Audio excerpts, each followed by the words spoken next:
Welcome again to Mint English. What's up? How's your review of adverbs going? I hope you're working on it. Please don't fail me. Anyway, before moving on with the next part of speech, let's have more detailed discussion about adverbs. Are you okay with that? Alright, to begin, let's first read these sentences. Number 1. Jane decides wisely. Number 2. Her mom decides more wisely. Number 3. His dad decides most wisely. Can you tell me what adverb was used in these sentences? Yeah, you're right. The adverb used is wisely. For the second sentence, we added more. And for the third sentence, we added most. Why did we do that? Well, similar to adjectives, adverbs have three forms of adverbs that we use to compare.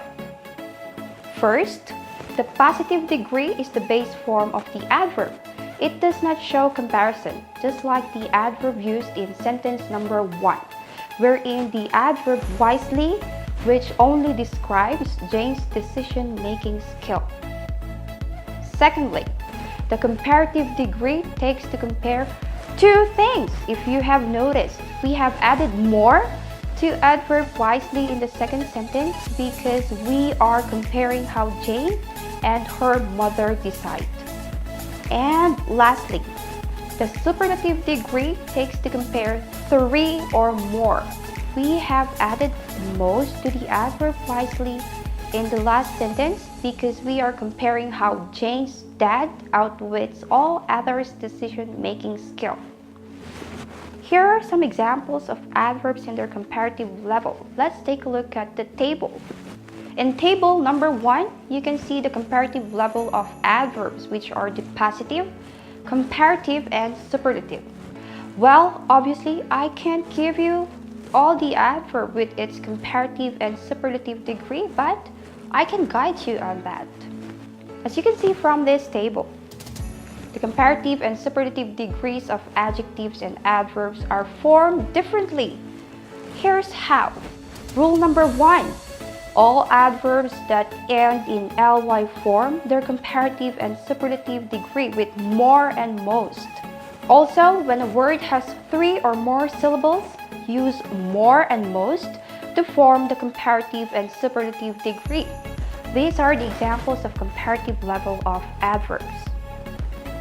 Rule number 2. Use er, est with 1 or 2 syllable modifiers. Avoid using more or most when they sound awkward, as in more fast than I predicted. Let's see the example of comparative level of adverbs in this table. I know you have a question. Teacher, what about fairly and badly? What is its comparative and superlative? Good question. Well, some adverbs form the comparative and superlative irregularly, such as these. Got it? Sure you do! Let's see if you really understood what we have learned today.